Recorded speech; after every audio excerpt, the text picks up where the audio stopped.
All right. Thank you guys for being a part of this morning's Cinematic Connections for Revolutionary Change. We're going to zoom through the intro and then turn this thing over to Brother Craig B. Lee. The Black Gold Nation presents Cinematic Connections for Revolutionary Change, an engaging, enlightening, and entertaining assessment of movies as it relates to the forward progress of Black people in America, Africa, and the diaspora. What is the Black Gold Nation movement? The Black Gold Nation movement is an international organization that seeks to liberate and save Black people by establishing our own towns/cities whereby we control the environment to make our people bigger, better, and stronger. It is our contention, the leadership, the supporters, the members of this movement, this organization, that when we allow other people to control our environment, we lose, period, across the board, every single time. When we allow other people to control any aspect, any system within that environment, we always find ourselves on the bottom of that system. So when we allow other people to control the economic system, the educational system, the spiritual system, the security system, the political system, any system that we allow other people who do not look like us to control that system or the entire space, we always find ourselves on the bottom. But conversely, when we are in control of that environment, when we are in control of that space, when we are in control of those systems, amazingly, we not only find ourselves on the top, but we find ourselves outperforming everybody else. Why we came to be, based on the understandings, teachings, practices, and strategies of past and current organizations that our leadership has lived, studied, and are taught, and the need to continue doing, we build upon the successes minus the mistakes to provide our people solutions that work now to implement a 100-year plan to build power. We understand that every person that came before us that tried to do a great thing, a righteous thing for Black people, every organization, all of them failed for whatever reason. That means that righteous work, that righteous purpose, everything they were trying to do is undone and still needs to be completed. So it is on us, adults now, melanated Black people in America now and around the world, in 2020 moving forward, it's on us to pick up the baton and run our leg of the race as best we can to build upon the successes, because all of them were successful to a certain extent, to build upon those successes, but not make the same mistakes that they made. And we have to do that because we do not have power in this country and around the world, which is why things happen to us the way that we do, the way that they do. The things that happen to Black people happen because we don't have the power to stop any of it. So if we want to have the power to stop those things, we have to be mobilized, we have to be organized, we have to be connected, and we have to know what we're doing, why we're doing it, and how we're going to make it happen. And most importantly, we want to put in place not just a 100-year plan for our generation moving forward so that our people aren't always behind the 8 ball, but in front of the 8 ball. We want to give that plan to our children so they can add on to our 100-year plan, their 100-year plan, so that as a people, we are always 100 years out, and we are no longer playing marbles or checkers, but we're playing chess, just like our enemies, our oppressor, and the predators that exist in and around our environment, our communities. So with that, I'm going to turn this thing over to Brother Craig B. Lee, and we're going to run through this. It's not a movie. This event review that took place some 40 plus years ago. All right, Brother Craig, it's on you. All right, good morning to you and Sister Fabu we have on the call. As always, I like to start out getting the overall assessment from each member on the call as relates to whatever film, documentary, or in this case, panel discussion that was conducted 42 years ago by Tony Brown and his program, the Tony Brown Sternum. So with that, keeping to our standard protocol, want to get Sister Fabu's input on what she thought about this panel discussion from 1972. Well, good morning, y'all. I just want to say that it grieves my heart that something done so long ago could just be dropped into 2020.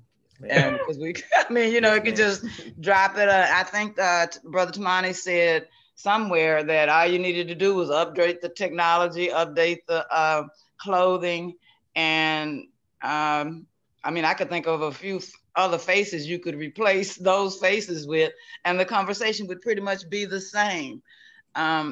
Is it too late for Black people? I'm of the premise that it's never too late if we can get a critical mass of people to actually see what, and of course, I'm a little biased to Reverend Clegg, not just because he was like my spiritual father, but because everything he said rings true. Even today, we really can't move forward with people who want to marry and be in bed with the enemy in no shape, form, or fashion, no matter what progress you think integration may have for us. It just really doesn't.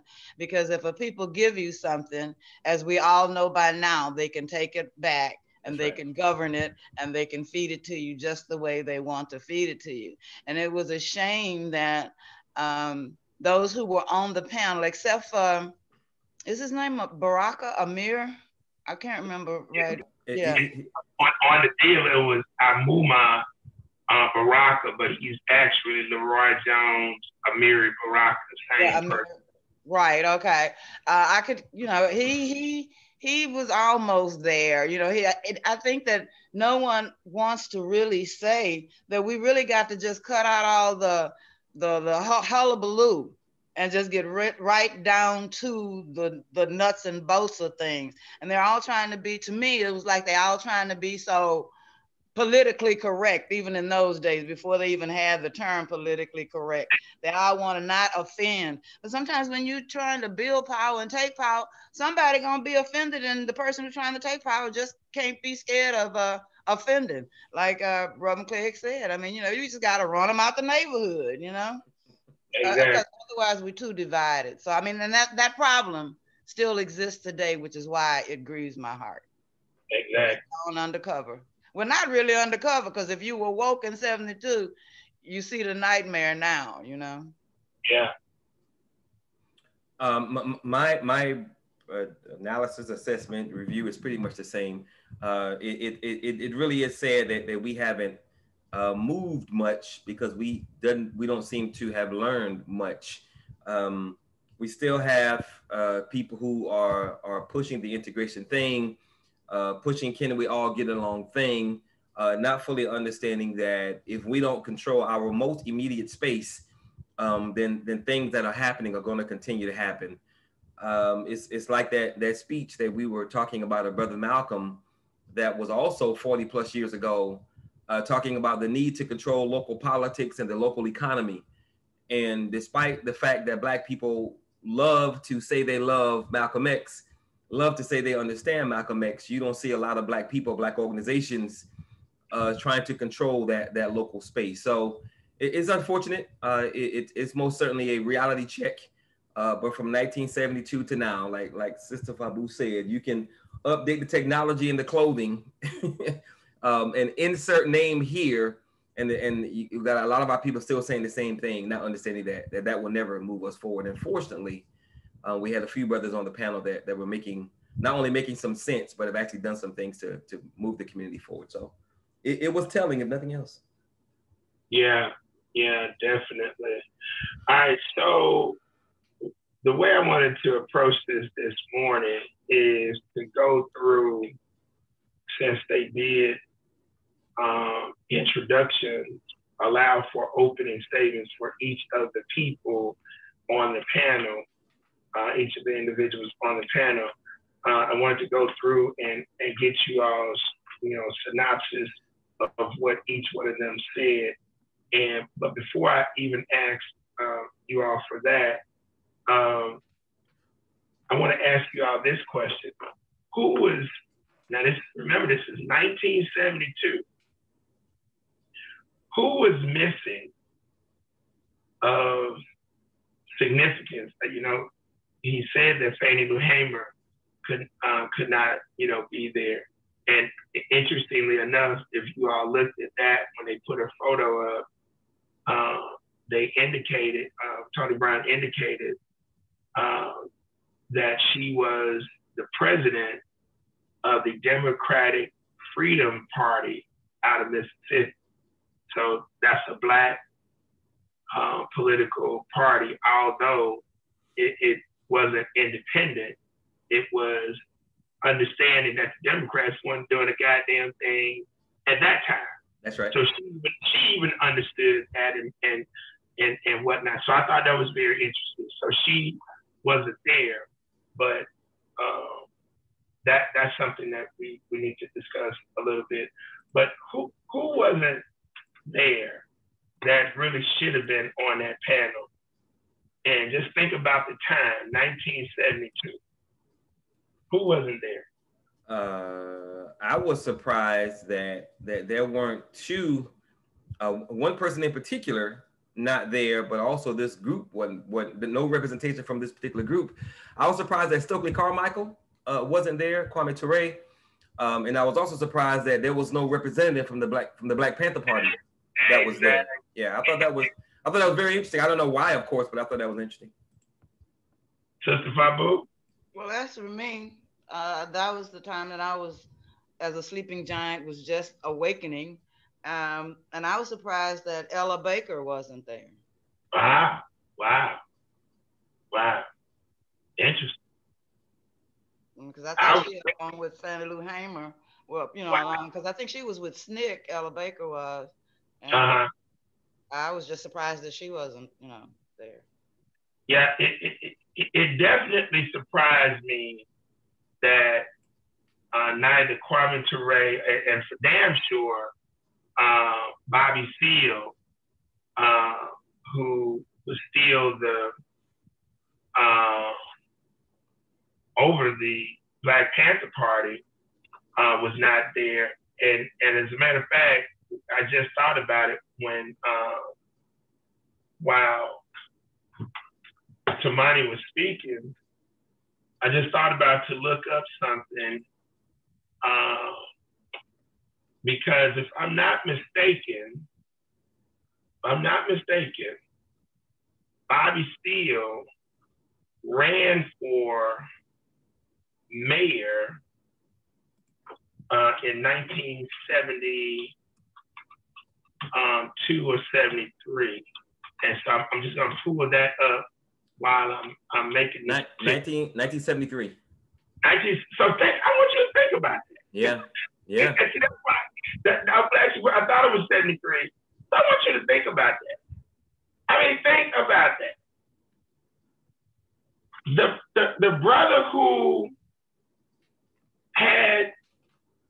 was the co-founder of the most influential independent Black political organization in American history wasn't even on the panel. Mm-hmm.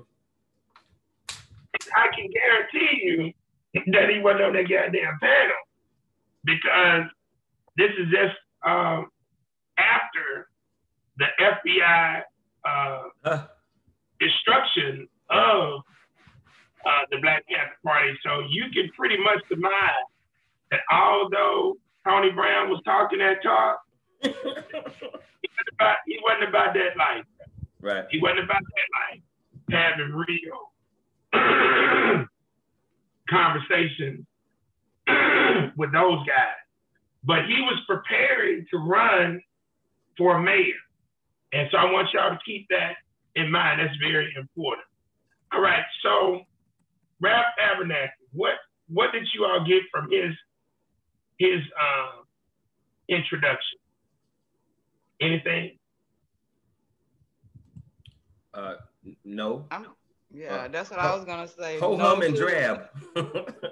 I mean, and I really tried to listen with an open mind, but after a while, it sounded so much like they were pontificating so much and filibustering. Yep. I never really got real concrete answers. So, after a point, you just stop listening, even though you hear, you just stop listening. And that was my point for most all of them except Amiri. I kind of listened to him and Elijah Muhammad. I kind of listened for the similarities or what he was really saying, even though he went on and on and on and on. Yeah, I was listening for somebody say time with Elijah Muhammad. I'm like, my God, this brother talking. Yeah, me. And Tony Brown was afraid to tell his ass time up. Well, with Abernathy, he said something very interesting when he introduced the SCLC. And I thought it was funny. And it just shows, again, how confused our people are. He said the SCLC was founded to redeem the soul of America. So, the soul of America. I mean, this gets to the point of really discussing the psychological indoctrination of Negroes in the country. The soul of America is rooted in murder. Exactly. Yeah. So you know, we have a fantasy of what we think America is, and it's really interesting that we Black people would have a fantasy that's so beautiful. The soul of America, it should be to change the soul, run from the soul, help create a new soul, but not the soul. Come on, Negro. That's it, correct. When he said that, I said that was very striking. And so then he said he's working for the needs of Black and poor people. So yet again, Black and poor. We gonna work for everybody. Right. Still don't get the concept. Then he said to liberate, they're focused on the liberation of Black, but then simultaneously said for everybody. and then the killer seeks a redistribution of wealth and power. Same thing that Barack Obama said just a few years ago. Redistribution of wealth and power. How you gonna how you gonna redistribute something you don't have? You don't have. It was, you know, it's like all these Black agendas. We demand, we want. Negro, you don't have power to demand anything, which is why you're never gonna get it. I asked the question. I was listening to a thing last night called Conscious Conversations, and they had somebody on there Michael Adams, I think, from TSU, and they were trying to explain, you know, the electoral process and all this kind of stuff. And I asked the question, okay, so say we have this Black agenda.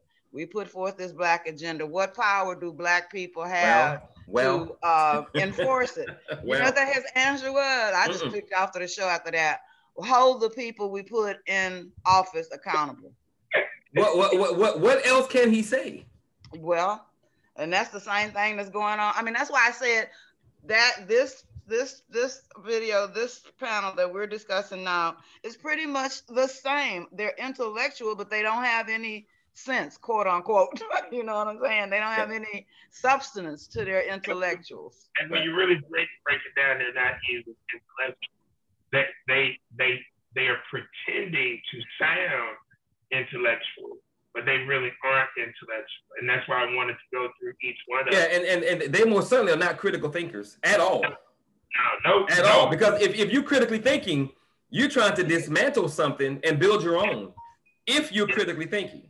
Yeah, if you're critically thinking. If you know that there's a problem that exists, if there are issues that exist, you gotta now see how it's deconstructed in order to now come up with the actual solutions to make it better.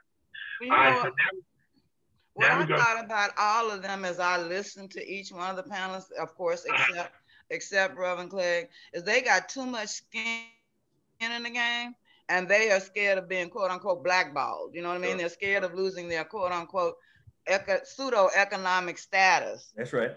And they're just not gonna say. That's why I think every one of them wanted to be all inclusive. Yeah. And that was very interesting. So now we get to Amuma Baraka, aka Leroy Jones, aka Amiri Baraka. I can't even understand why he had that particular name, Amuma. What was you all's take from him? Anything specifically that he said that you all honed in on?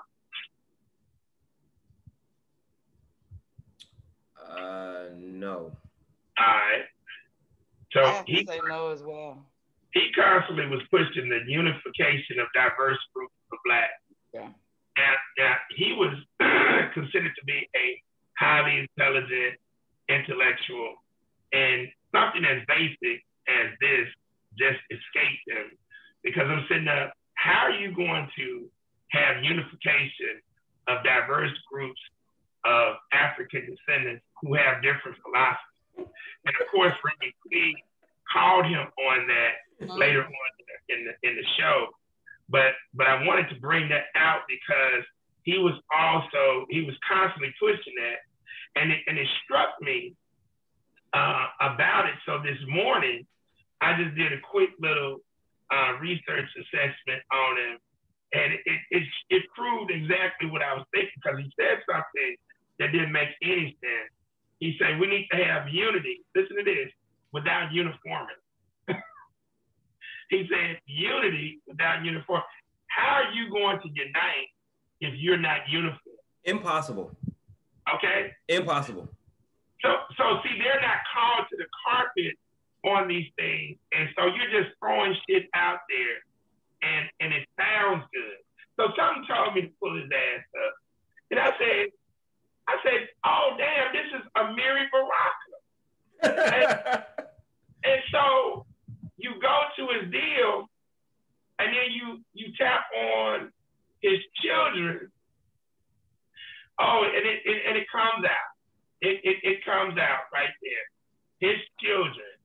And this dude is a classic example of an individual who got caught up into reading, theorized, idealized, romanticized, and what he was focused on was having sex with white females, having children, and coming up with all this idealism, which made no sense whatsoever. But I will say, interestingly enough, he did have some, out of all of the children that he's reported to having, he had about 4 with 2 different white females, Hetty Jones, who is so-called Jew, and Diane DePrima, who is Italian individual. But his children with his wife, Amina Baraka, his son, Roz Baraka, is the mayor of Newark, New Jersey.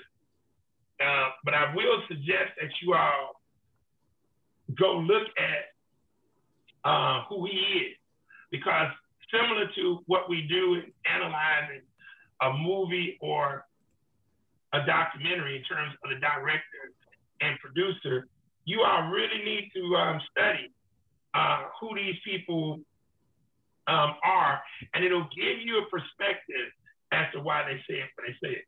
Right. Now we'll just go through the next few, just hit on what I got from them. Dr. James Cheek, Howard University, he was, of course, speaking for HBCUs, so I thought that was a great thing, because that is part of our BGM focus in terms of our grassroots empowerment game plan in the coming years. But he gave some doom and gloom about HBCUs. He said, he claimed that many HBCUs were closed by 1980. And he said the remaining would become useless, overrun by white folks and whatnot. And of course, he was wrong about that. I thought that was strange that he would give such a doom and gloom.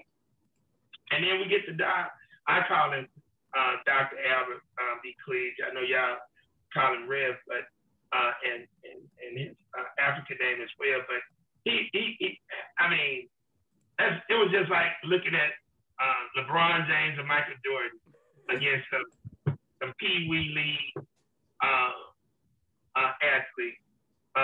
He put it right where it needs to be put. He said that unemployment had become a way of life, or was going to become a way of life for our people. He talked about slave culture, and he basically said if you didn't have a separatist position, you weren't really talking seriously about anything. And then he was totally against integration, which he should have been. And so he was the star of the show, as you guys know. Congressman C. Diggs, he was one of the original founding members of the Congressional Black Caucus, which was started in 1971. Right. Now, he did, even though they didn't really understand the dynamics, but because they were all Democrats, and that's the issue with the Congressional Black Caucus, there is no diversification within that because we don't have any other political party. But he referenced the term, and he said the intricacies of politics. And this is part of what I talked to you guys about, the complexity of governmental politics. And they don't even understand it. They just deal with it, as Reverend Cleves talked about, from the lens of their white Eurocentric indoctrination. Hey, Brother Craig, I have a question for you about the CBC. But I don't want to ask in the middle of a point. Are you about to go to another point, or is that the same point? Okay. Have you by any chance seen, and I sent you the picture of the documentary on Netflix, it's called The Swamp. Have you by any chance seen that? I haven't seen that yet, but I'm going to check it out. Okay, it's interesting because it is talking about how difficult it is to get things done in Washington if you're not raising money, if you haven't been there long enough, and you're not in the right clique or group. Yeah, it's damn near impossible. So the Congressional Black Caucus, I don't know what they have really accomplished and are done because you got to raise the money, you got to be in the right clique, blah blah blah. So I was watching an interview, Roland Martin and Ice Cube. They were talking about Ice Cube's contract with Black America.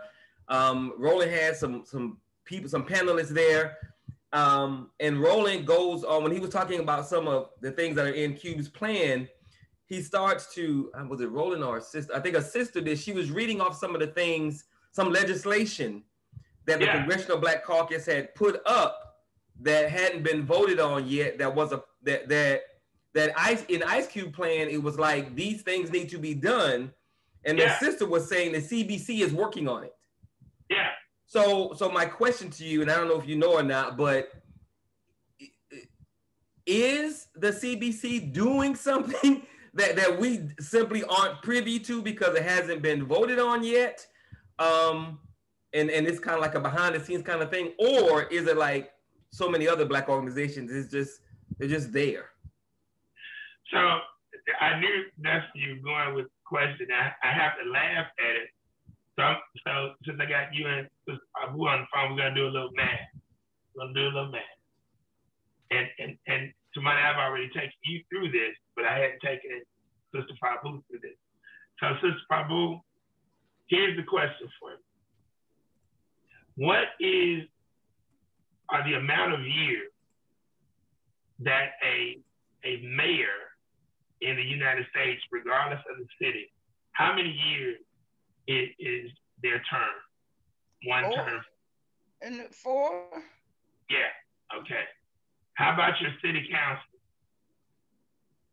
2? No, it's 4. 4, okay. How about your county commission? All of them are 4 then, because they're all running. If I can remember, when voting times come, you're voting on all of them pretty much at the same time. Exactly. School board as well, correct? Right. How about your governor? Damn, it seems like he's been in now forever. But just one term. I mean, how many years is one term? 4 as well. Okay. How about your state representative? I'm finna say 4 for all of them. All right. And your state senator? 4. All right. Now let's go to the federal level. How many years is one term for president? One term for what? President. Oh, 4. How many years is the term for vice president? 4. Okay, well, all these 4s, it's a group, huh? Everybody do everything together, supposedly. Now, how many years for United States Senator? There's a 2 in there somewhere, because I'm always saying that they can't get anything done in 2 years. Just follow me. Okay. How many for the Senator? I'm gonna say 2 now. 6. 6. Oh shit. But your 2 is coming up. Come up. How many for the United States House of Representatives? Okay, we're gonna go with the state, and we're gonna go with them with 6 as well. No, 2. 2. Oh, that's where the 2 come from. There you go. Oh. Now. So you said, well, what does that have to do with what Tamani just said? It's real simple. The initiation of legislation that's supposed to be so impactful to our people and anybody else starts where? In the House of Representatives, which is one of the 2 houses of Congress. The House of Representatives made up of the Congress is made up of the House of Representatives and the Senate. Those are the congressmen, and then the Senate. So I want you to think about this now. The goddamn Senate, 6 years. The goddamn president, 4 years. The goddamn vice president, 4 years. But the congresswomen, 2 years. So time you win office, in about 6 months, guess what's going on? They're getting ready for the next election, right? Exactly. Right. So you ain't had a chance to do nothing but run for that office, then get ready for the next one. Exactly. So what is the hustle of somebody constantly getting elected? Like the sister down in Houston, Tamani had called me early in the year. Sheila Jackson Lee. And Tamani called me early in the year about some older guy that was talking about running against her, which of course he didn't have a chance in hell. So what is then the hustle of constantly getting reelected? What's the hustle? It has to be, I don't know, personal connections, personal access. It got to be a personal thing that motivates people to constantly get elected. That's true. But this gets to your question that you just asked about. Is it if I'm constantly re-elected, then I think at some point I'll be in a position to make some things happen. I don't know. That's my guess. So they already know they can't get shit done. So then would it be the notoriety? Having their face out in front of people? But yeah, it's notoriety, but based on what? It's notoriety based on constantly coming up with concepts, ideas that ain't never gonna get past any guy. Oh, so it looks like you're trying to make something happen and it's not really happening. Exactly. Yeah. So now, in order for me to do this, finally get this done, I gotta what? Keep going back. Because if I leave, right, it ain't gonna get done. Yeah, but it ain't getting done anyway. And you know that's a good point, because Sheila Jackson Lee has the, what's that bill called? HR 40 to study reparations. I'm like, do we really need a goddamn study at this point? Do we not know that reparations is needed? So I'm like, that's a shell game, man. But see, you ain't understanding the game. The reason that she puts to study reparations is that that's something that can get passed. Well, I get it. I'm just saying it's unnecessary. But you can then say, I did something. Yeah. That's in the Biden plan to study it. So now, if he does that and goes with House Bill 40, guess who gets credit for that? Sheila Jackson Lee. But guess what has already been studied? Reparations. Because this has been former Congressman Conyers, John Conyers, he was running on this for years.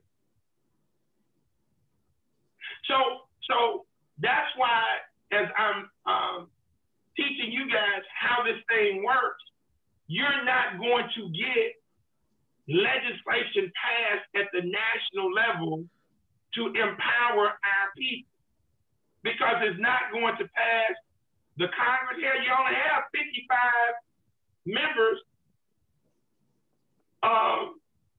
in the CBC, and all of them ain't even on the same goddamn page. Mm-hmm. So Tamani, let me show you how gangster this is. Pull up right now how many congresspersons exist out of the state of California. How many congresspersons does the state of California have? Let me show you something.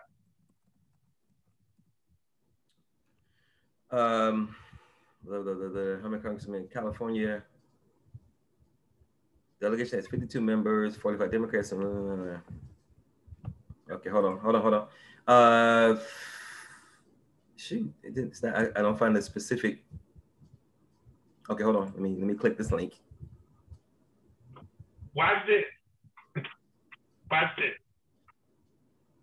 Game five. Hold on. I think I got it. It's like everything. Oh damn. Okay. 53. All right. The state of California has 53 goddamn congresspeople. There are only 55 so-called Negroes, and all of them ain't Negroes. A few of them are different ethnic groups that look like Negroes, but they got 55 members of the Congressional Black Caucus, and they ain't all on the same page there. Right. California by its goddamn self, one state got 53 congressional members. Okay? Now, of course, Maxine Waters is one of them. They might have a couple of Negroes from California other than her, that's congressman. But when you start to now add it up, dude, you got hundreds of congressional people that ain't gonna roll with a goddamn thing coming from Negro. So you say, well, what is your purpose if you can't get a goddamn thing done at the national level? All you can use the federal government for, whether it's the Congress or the Senate, is to gain leverage for what? Gain leverage for what? The Senate? No, your local territory. Oh, okay. Local. Okay. You can't do a damn thing nationally. Okay. If you don't have the local, I get that.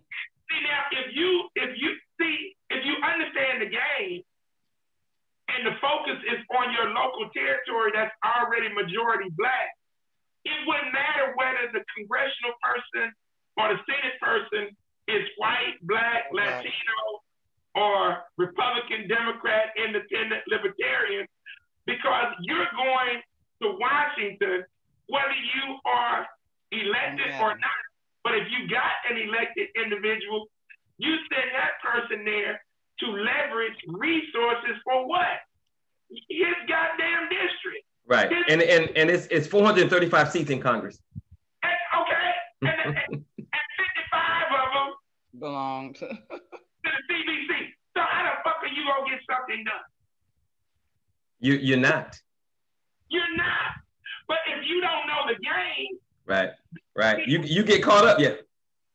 So like AOC out of New York, they already know the game is to create the illusion of doing something without doing anything. So how do you do that? You come up with hot button topic issues, and you drive them. And it seems like you're a champion for that issue, but you ain't getting a goddamn thing done because you ain't got the numbers to get a goddamn thing done. But if you're at the city council level and there's 7 seats in your city, and there are 4 or 5 of those seats are majority African-American districts, isn't it easier to take over 4 or 5 goddamn seats to control a $500 million to $1 billion budget versus trying to control 300 goddamn seats. Yeah. Makes better sense. All you use the Congress and the Senate for is to make clever discussions, position statements nationally, but behind the scenes, what you're doing should be navigated and networking with Republicans, with independents, whoever, to get resources for your territory. Period. That's the only way. And so I wanted to bring that out because they were started in 1971. And if you have to go back and look at any of their accomplishments, there are no real accomplishments. You see, none of that. So let's think about it. They weren't established in 1964 with the Civil Rights Act. They weren't established in 1965 with the Voters' Rights Act. They weren't established in 1968 with the Housing Act. So those have been your three biggest pieces of legislation that gets us to the point where we're at right now in the latter part of the 20th century. Before that, Brown versus Board of Education, there was no. You see what I'm saying? Yep. So the dynamic of this, when you pigeonhole yourself into one political party, you can't get anything done. That's why I'm not a member of any fraternity, Greek metal organization, or Masonic group. Because once you select a side, that's right. Yep. You're fucked. Yeah, people are going to forever, when they see you coming, if they know you're on that side, right, they automatically gonna think he or she is for this thing because they are on that side. That side. So you got to keep your options open. I'm for Black people. If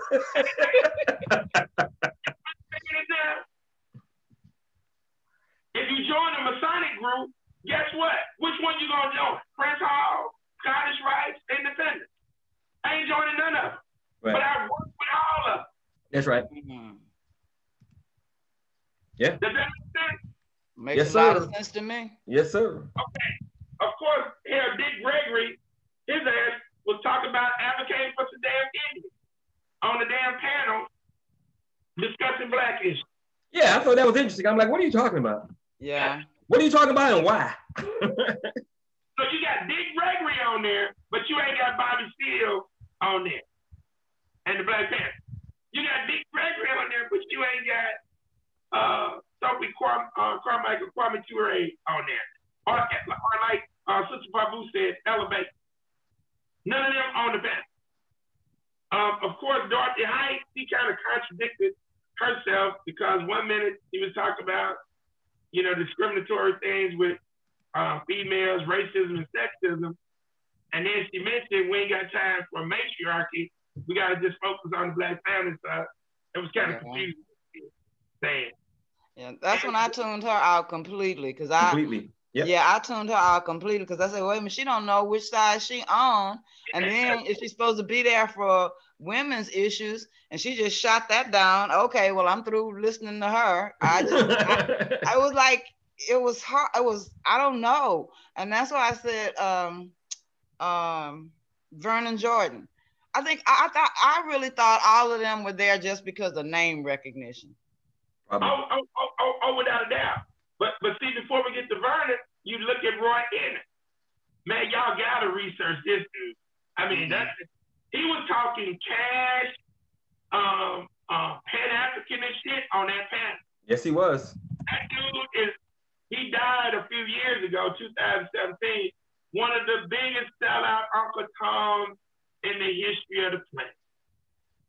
And you wouldn't have known it from that overall thing. Yeah, because overall, I thought he was making some good points. And I thought he and Reverend Cleage were clicking. So yeah, he was definitely sounding Black, no doubt. Yeah, but you just researching he was elected as the national chairman for CORE. See, CORE was started by James Farmer. And so you remember CORE, Urban League, you know, the big Negroes with Martin Luther King, SNCC, Urban League, NAACP, CORE. See, those particular individuals were all about integration. All of them. All of them about integration. So he tried to flip it and take them into a Pan-Africanist deal, and he didn't see any money coming. So right after this program, he was back in Richard Nixon for president. Oh, really? Oh, brother, this thing gets deep, brother. Okay. His son Niger, and he's straight up Republican now, brother. I mean, it's crazy. So, but yeah, he turns out to be a sellout and a thief. Vernon Jordan, of course, was the most powerful, even at that time, on that panel. He'd been sold out, but he said two things that the Urban League was for: what? A pluralistic and open society. And he talked about achieving parity and achieving equality. Things that ain't never gonna happen because the system, the philosophy system and game of capitalistic white supremacy is predicated on what? The creation, maintenance, and expansion of a permanent underclass. That's right. Can't function without it. Yeah. So what are we talking about? Right. Idealism and romanticism. That's all these cats were talking about. And then Dr. John Marcel of the NAACP, again, he was focused on achieving racial justice and equality. And finally, Elijah Muhammad. Oh my goodness. To hear this dude talk on 1 minute about doing for self, and then did you all hear how he gleaned? That blew my mind. Like, white people treated me so nice. Black people never treated me nice. I was blown away by that. I'm like, really? I was too. I was like, man, wow, for real? For real. If you would have mentioned that to the NOI, they would call you a lie. And this is why you got to get people recorded or filmed. Because he said, I got the white man respect. The white man honored him, treated him like a king or queen. And he honored himself. He said, not like a queen, but a prince. Hey, Brother Craig, when I heard him start saying that, I actually clicked back to the beginning because I was thinking, did he introduce this brother as Elijah Muhammad? That got to be the wrong brother. Yeah. That didn't mesh with the Elijah I had in my head. Well, when I heard it, I was like, when did this happen? I know I was sleeping, but I don't ever recall them honoring him. I mean, you know, when did that happen? They never did. And what happened, if anything, had some white delegation to maneuver with it in DC, because you got to remember now, Elijah Muhammad was meeting with, just like Garvey, met with the Ku Klux Klan. Right. Yeah. He was getting money from Lamar Hunt, the white boy oil tycoon who started the AFL football league. They were funding him. Elijah Muhammad worked, he basically proved what I've been saying all along, that himself and Farrakhan both worked for the United States government. And if you just listen to what he's saying, it's very clear in terms of how he was saying it. And he said black people never honored him. He said black people ain't never been nice to him. The white people was nice to him, and he felt good. White people are nice to me. They respect me. But them Negroes don't respect me. They know I'm the messenger. so they respect me. You gotta put some respect on my name. Put some spec on it. All right. So, man, please send that video to everybody y'all know, and have them to look at it, and because it's very important. So, what I'm gonna do now, just go through some of the questions that were asked, and the first question went to goddamn Rev Abernathy, and there was a question about the power struggle between him and Jesse Jackson. Yes. It was like, did a politically correct answer, but he let it be known that Jesse couldn't follow the orders, the directives of the organization. So, they had to let him go, whoop to whoop. And, he thought that was it. Now, this question was specifically for Abernathy. But God damn it, that damn Rev Cleave. Woo, woo, woo, woo! Blew it out the water. Rev Cleave broke up in there, and he broke it down to the basics. And he said, ain't no damn power struggle. Because he ain't no power. Man, he broke that down. And he let it be known that none of these people up here got any power. So how you gonna have a power struggle? Right. But in all actuality, when he's talking, what the question is focused on the internal illusion of power that existed between Abernathy and Jackson, because after King was assassinated, that damn sure did happen. Yep. But Jesse had stolen money from Operation Breadbasket, and they terminated. So he went ahead and did his own thing. And of course, Abernathy didn't have the personality, the persona of Martin Luther King to run the hustle. So Jesse had the persona and the whole nine. But Reverend Cleves broke it down in terms of that. What was y'all's thoughts on that? Bingo. Yeah, that's what I'm gonna say too. That's what I say too. Bingo. I mean, I didn't expect anything less, because he one of his things is that we must keep our people in a constant state of reality, no matter how hard it is for them to hear it. You just gotta keep them in a constant state of reality, and that's what he did. Y'all can say all you want to say, but at the end of the day, here's what it boils down to. Exactly. Now, I thought it was interesting, the next question that came up about damn sickle cell anemia, and they asked the question of Dick Gregory. I'm like, what in the hell? But I get it. And so everything with Dick Gregory comes down to diet, which you do know, sickle cell anemia ain't got a damn thing to do with diet. That's right. Well, that's at the point when they asked that question. That's why I thought he was there. I was expecting, what was that big diet he had back, Bohemian? That's what I thought he was there for, to push that. But again, sad reality, and that question in and of itself shows the disconnect. I get it in terms of health and wellness issues that are specific to our people, but they didn't have no medical professional on there. So I guess in their mind here, he the closest thing to talk about health and nutrition. Yeah, I thought that question had to be a plant question to give him a chance to speak. Yeah. Because it didn't fit. Didn't at all. It didn't fit at all.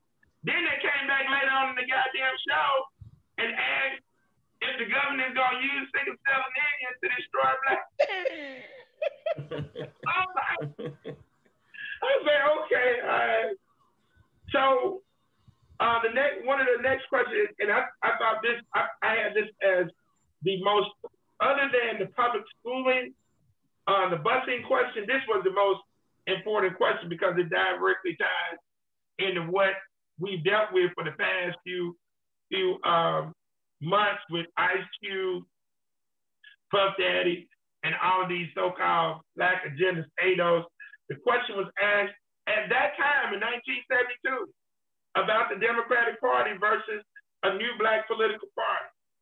And so this discussion was 48 years ago.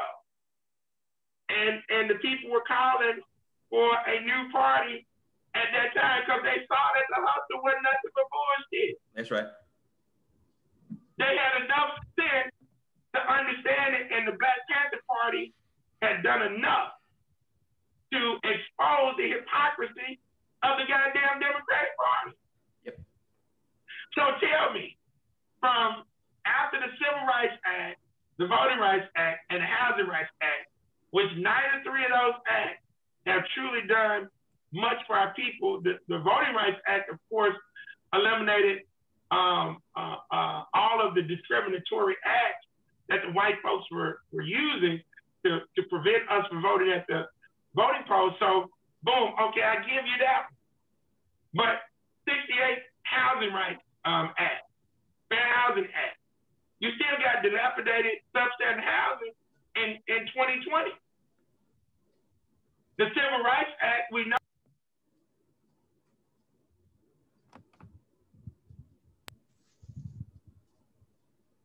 Does that make sense? Yeah, say that last part again. You hit your mute. Yeah, you got you. I say the Civil Rights Act benefited white females more than anybody else. Yeah. Oh yeah, yeah. All of it makes perfect sense. Yes. So why are we still languishing in the Democratic Party? Because Negroes believe that there's only two ways to look at this: Republican or Democrat. The third option of being independent and now leveraging your influence with either party, it never dawns on them because the Democratic Party pays the CBC. So the CBC is paying. and those that pay you can control you. Can control you. Do control you. They do control you, right? Right. Yeah. Then a question was asked about the damn shrine and the NOI joining forces. And of course, Reverend Cleve's like, that don't even make no sense. Yeah. Illogical. We could do some things together, but no, we got two different deals. And then when the question came up about school busing, this is really what proved this exposed the true Negro mentality of the majority of the panel. Because the majority of the panel, with the exception of Cleve, Baraka, and even Dr.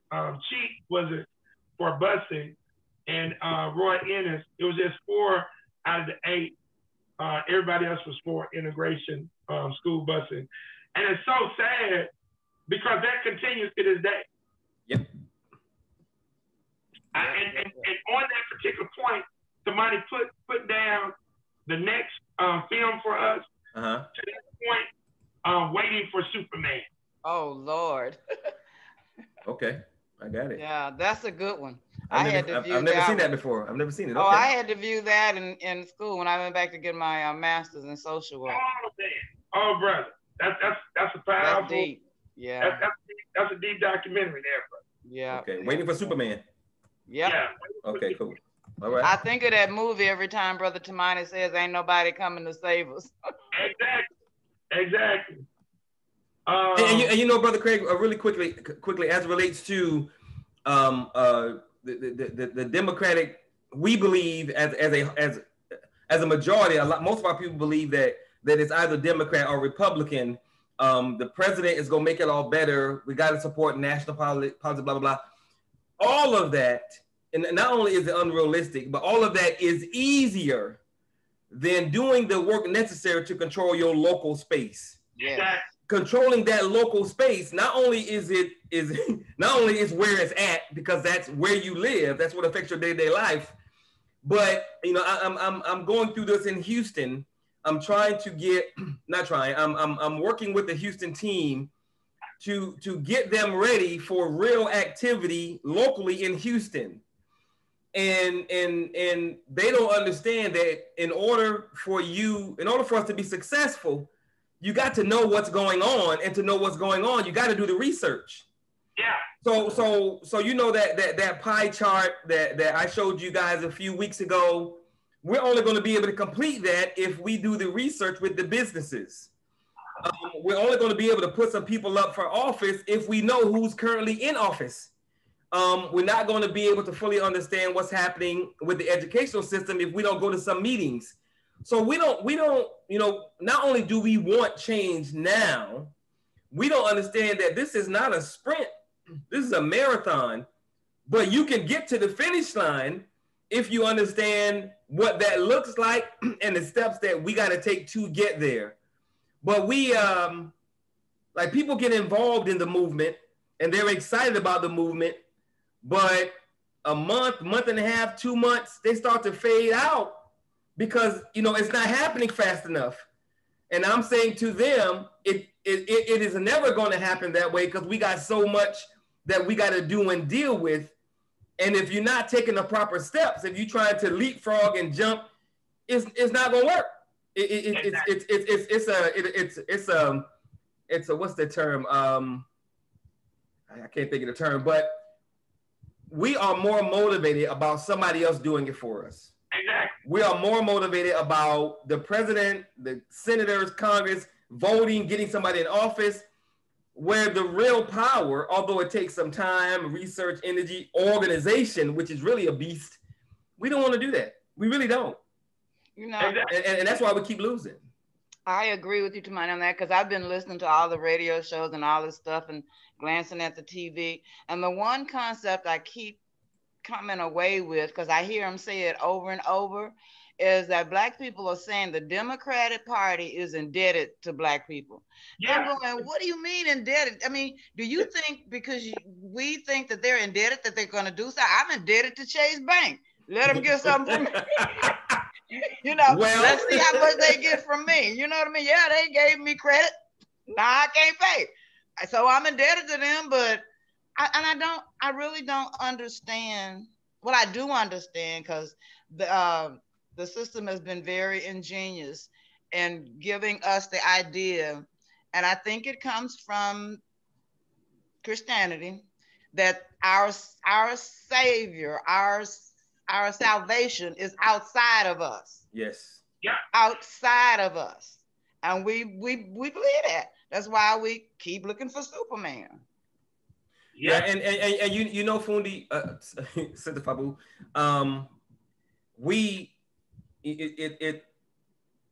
we are looking for Superman because we don't see him or her in the mirror. And that goes back to that conditioning. And as it was said in the shrine, as I tell people now, we don't look in the mirror and see king, queen, royalty, value, intelligent, blah, blah, blah. We see nigga. Mm-hmm. And because we have accepted the white man's myth of Black inferiority, a nigga can't change anything because I'm just a nigga. Exactly. So we are looking, and that's why, and it's another reason why it's easier for us to try and put the responsibility off on somebody else, to try and put the onus to make change on somebody else, because I can only do so much. And I'm going to say one of our greatest challenges, not only in this organization, but as a people, is to get our people to understand that you do have the ability to do. You do have something that you can offer. Like I tell people, all of us have capital, intellectually, physically, spiritually, even if you don't understand it, economically, and relationship capital. All of us have something to bring, something to add. But if we don't get our people to understand that I can do something, unfortunately, we will always be looking for Superman or Superwoman or somebody from the outside to come in and fix it. And unfortunately, that's never going to happen, which is why things are never fixed. Well, I think one of the reasons, one of the challenges BGN and any other organization faces, and I do believe that, is we want everybody to hear the message. I know. Okay. No, okay. Well, I do believe everybody should hear the message, but we got to roll with those who not only hear it, but really want to put action to what they hear. We're ready to do something. We got to keep saying it over and over and over and over and over and over. But it's only going to be, and then there's going to be some collateral damage. And I think that's what everybody's afraid. Most folks are afraid of being the collateral damage, you know? Yeah, and that's a good point. I keep wanting to say Fundi Sister Fabu, because I am, you know, we have these ambassadorships around the country, people who's supposed to be doing things to help change the community, blah, blah, blah.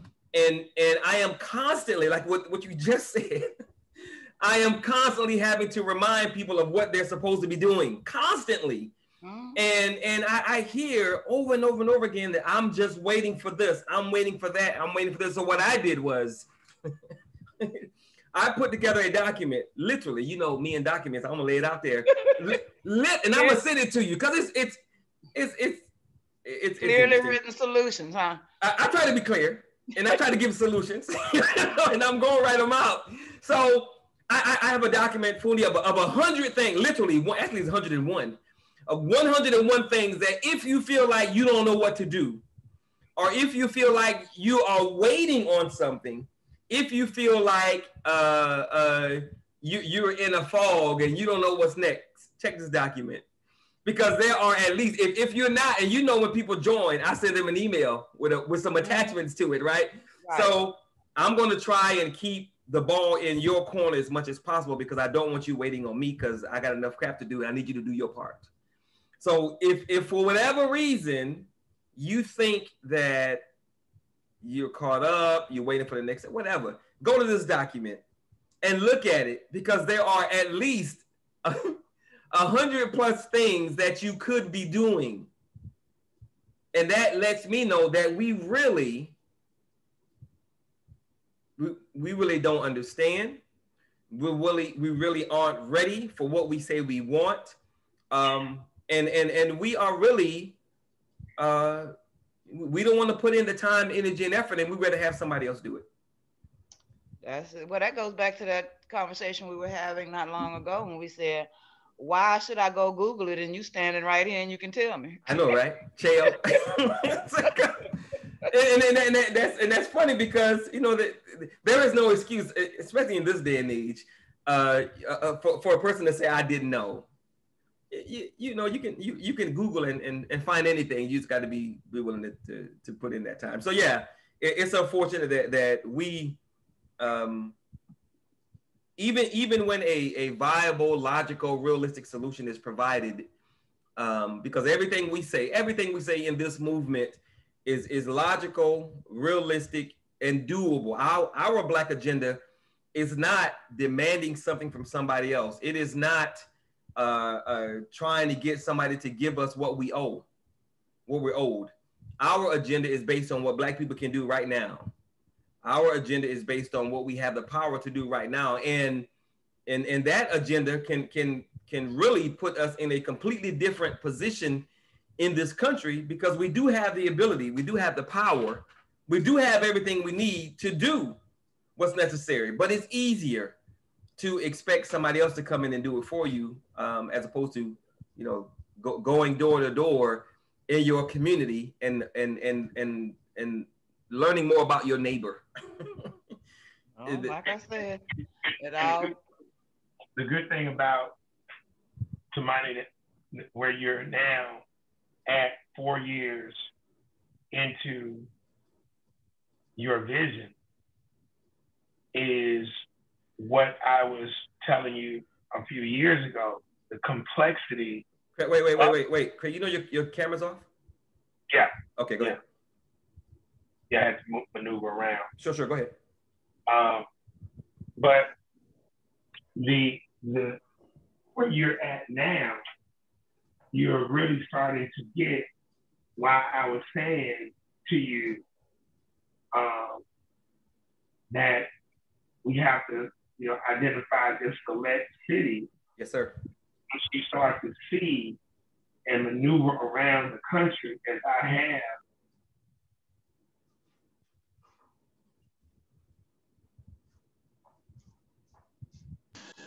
and damn, and understanding the complexity of the situation just here in the city of Shreveport,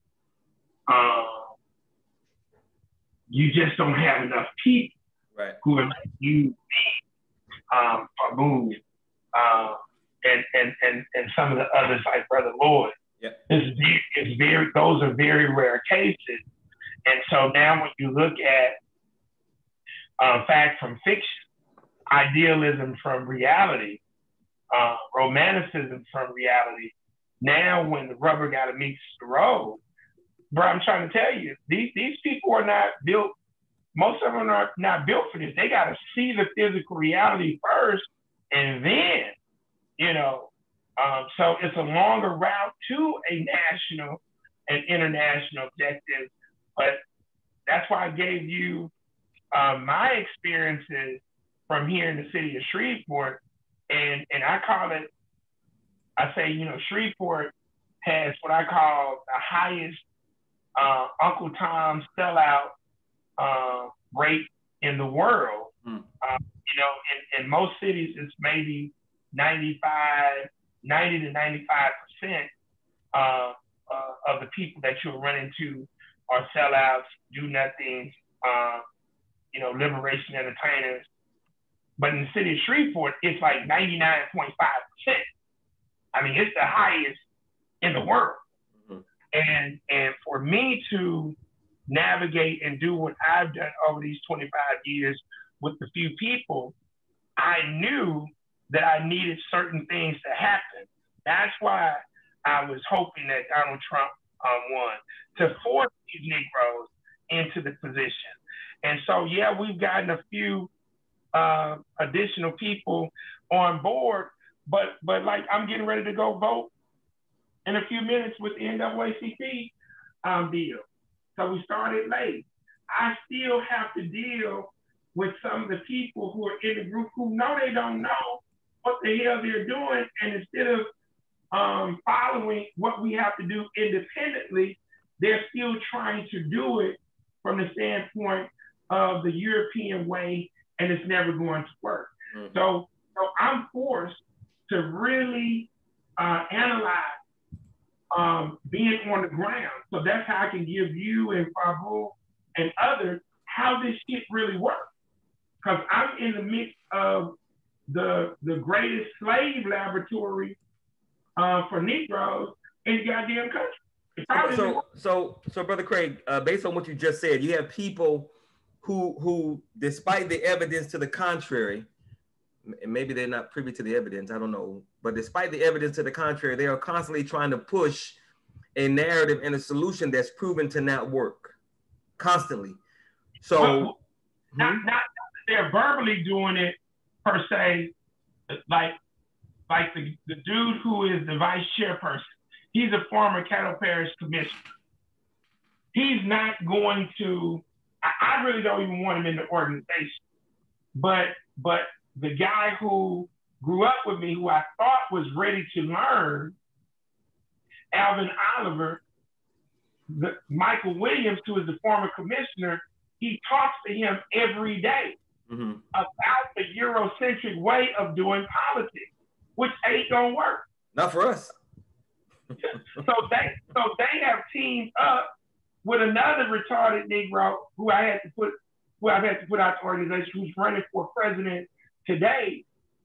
And all I tried to explain to this guy, who is Reverend Linus Mays, dude, you don't need to be the president of the NAACP, because I tried nicely over the past 15 years to tell this dude, you're incompetent.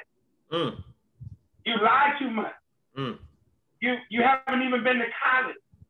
You've never dealt with fraternities and sororities.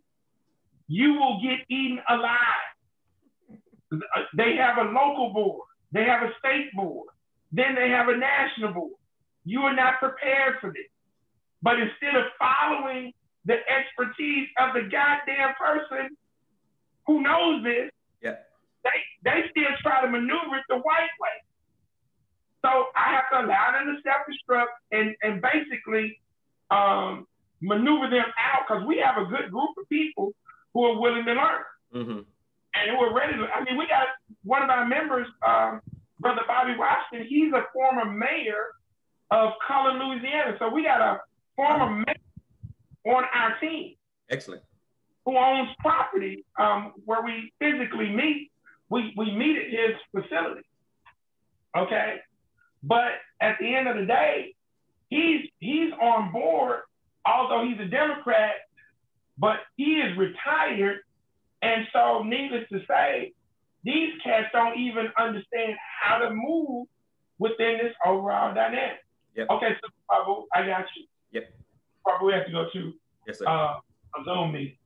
But yeah, so that's why I'm glad that now, as you are now getting to the rubber meets the road dynamic, you're starting to see why I was saying we gotta, slow the road. It's not because what you're saying is incorrect.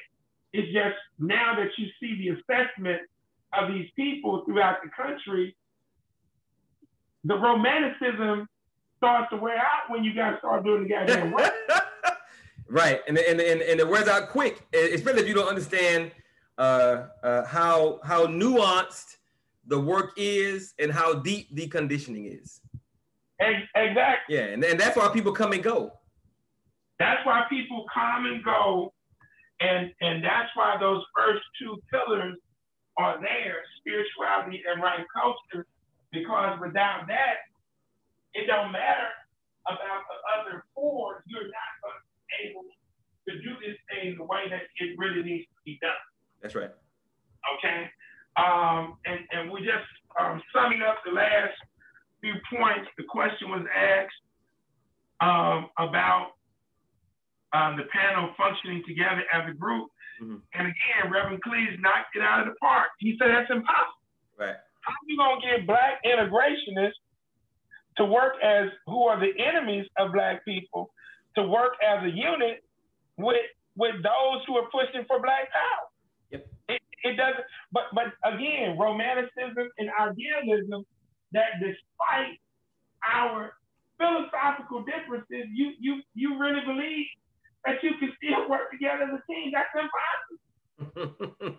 Yeah. So what has to happen, just like the mafia or any other group that starts to get international acclaim, the few of us, the small group of us who represent the righteous agenda, we have to work with that group and now handle our business in these various cities and leverage money, status, and materialism while we are doing what we have to do, and the people will then come on board.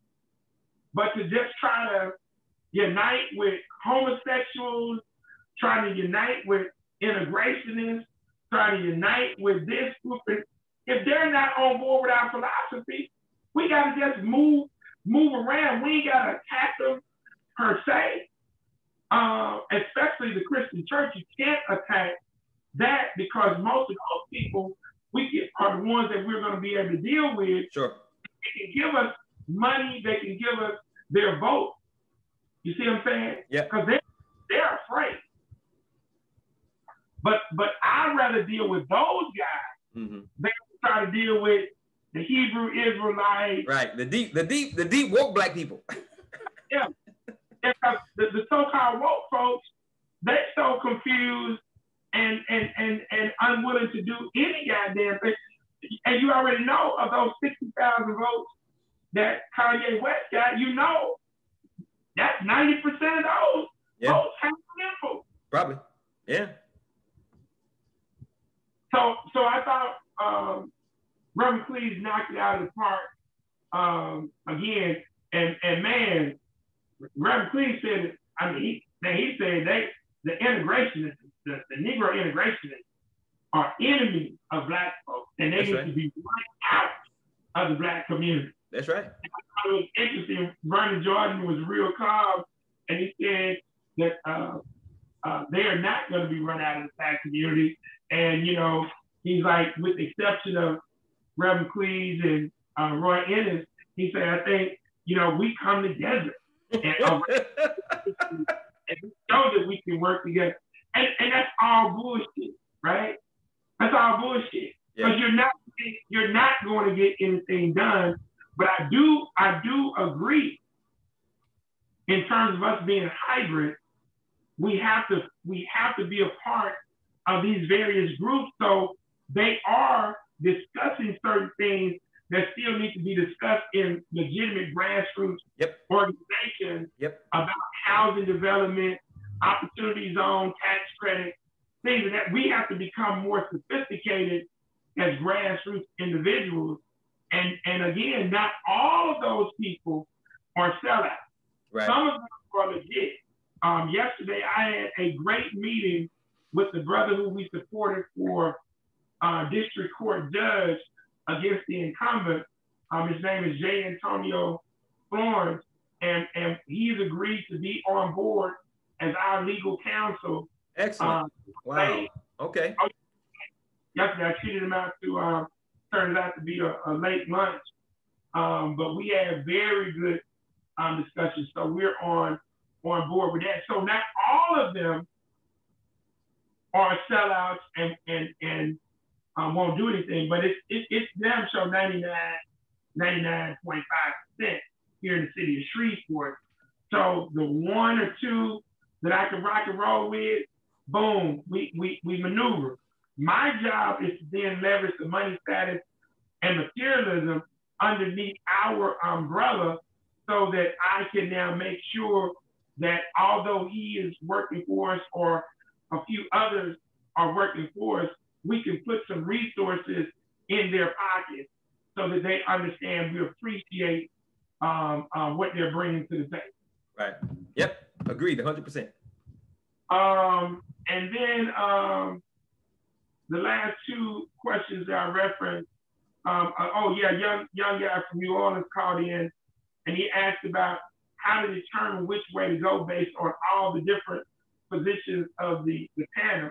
And this was an issue of confusion. And Reverend Cleves talked about, him getting his book, but that still exists today. Mm-hmm. Those were the major players in the Black community, and the grassroots really didn't have, even though there were certain factions, but most of those factions were really talking about, to some degree, Black power. But now, today, man, with the you got the Malachi York's group, you got the NOI, you got all these different groups, and so young people are up here like, hell, what the hell are we supposed to do? Yeah, confused. There's too many of them. It's a very confusing deal, and that's where the group tribalism thing has really killed us on that end. And then the last question I thought was funny, and Reverend Cleve's response to that, and also the people setting up shop selling goods and services in the Black community. The question was, when will the white man be destroyed in America? When will he be what? When will the white man be destroyed in America? Oh, be there. Next Thursday. and again, Tamani, to your point of what you just said, why would a question like that be answered? Because you're looking for Jesus, God, or some other entity to do what you can do for your goddamn self. Because again, you're not going to destroy the so-called white man. That shouldn't even be a focus. And that's what Reverend Cleveland was saying. What should be a focus is you handling your business, because you're not going to destroy white supremacy and racism. You're not going to. And you know when he said that, Brother Craig, I thought about what you said. I'm reminded of what you said in one of our first episodes of the Revolutionary Code. People are always talking about all the problems that Black people have, the Black community has, but we really only have two problems. And this is what Reverend Klieger was saying in his response. Our problem is the philosophy, system, and game of capitalistic white supremacy and racism, and us not having power to protect ourselves from it and do our own thing. Those are the two primary issues. And that's what Reverend Klieger was saying. Why are we so focused on him and his destruction? Let's focus on ourselves and our lives, doing our own thing, and ignore him. Let's just do our own thing. And that's where we fall short, because we're so busy trying to highlight somebody else's evil. We're so busy trying to highlight somebody else's bad deeds or our history, what we've done, what we've accomplished, that we're failing to deal with, face, confront reality. And that's another reason why we continue to lose, because we're not focusing on reality. Exactly. And that is for people who are idealistic and romantic in their indoctrinated thought process. That's something that they are not going to move off of. So it would behoove us to, again, deal with them wisely and deal with the people who are about doing the work around the 6 pillars of empowerment, because that's our direct problem. We lack empowerment, and you gotta empower yourself spiritually, culturally, educationally, economically, socially, and politically in order to gain power. Because you're not going to, if you never gain power, again, as the definition from Dr. Wade Nobles, power being the ability to define reality and have others respond to your definition as if their own. That's right. You're not going to be able to define any type of reality until you gain control or structure yourselves around those 6 pillars of empowerment. Yes, sir. Yes, sir. Yep. Because white folks are not going to go against the architects, the engineers, and the managers are not going to go against what is in their best interest. No group is going to do that except us. We're the only group that actively work against our own full progress and survival. Exactly. The only group. Yeah, exactly. So with that, that's all that I had on that. But I do suggest when people see this or look at this particular discussion about this panel discussion, that they really look at that and then look at some of the older discussions, because there are things that they can pick up other than just this. And you can see that we're dealing with the same goddamn thing. Yes, sir. 48 years, 50-some years later, because we won't even get the basic thing around the 6 pillars of empowerment. Yep. And you're not going to build no team with no 2 different philosophies, no 15 different philosophies, or no 10 different philosophies. You cannot have unity without uniformity. And that was one of the most striking things that Amiri Baraka was talking about. So that's all fantasy in terms of the overall get down. And it's unfortunate that we're still dealing with these things at this stage of the ball. Yes, sir. All right. So with that, again, as always, thank you for taking the time to put together an absolutely wonderful, not movie review, but a panel discussion review, and breaking down the nuanced details, as well as the high level of these different Black persons, their personality, their position, their perspective, and how that relates to our people in 2020 moving forward.